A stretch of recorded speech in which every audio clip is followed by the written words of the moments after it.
What did Jesus mean when in John chapter 3 verse 3, he said, "We must be born again to see the kingdom of God"? We will answer this using an easy-to-understand illustration. Let's look at a pig.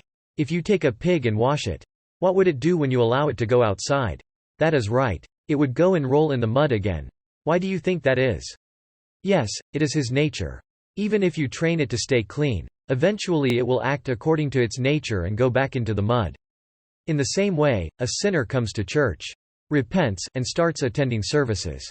But in the same way as the pig, he will continue to sin.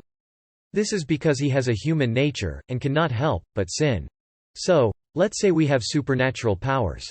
We take the pig, dip it in water, and, voila, it turned into a human.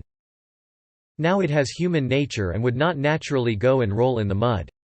In the same way, God takes the human and changes it through baptism to become a born-again child of God, taking away the human sinful nature and replacing it with his nature. Here are the verses to prove this.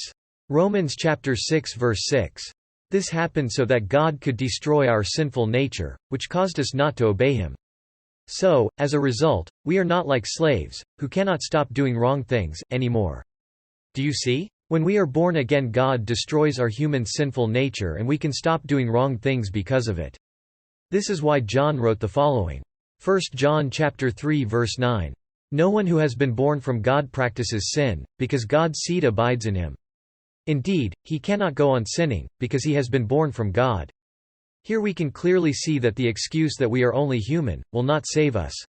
We must become changed by being born again. Changed to God's nature, by having his seed in us, and no longer the seed of Adam. Then we will no longer sin.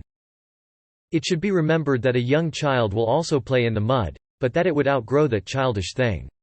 A mature man would not enjoy it anymore. In the same way, the young born again would still have the habit of sin, but his new nature would conflict with it. Therefore, as he matures, he would stop sinning and live a righteous life. Our video God's Master Plan explains this in great detail. You can watch it now if you'd like. If you found this video informative, would you please hit the like button? It would mean a lot to us. May God bless you with a powerful life in Him.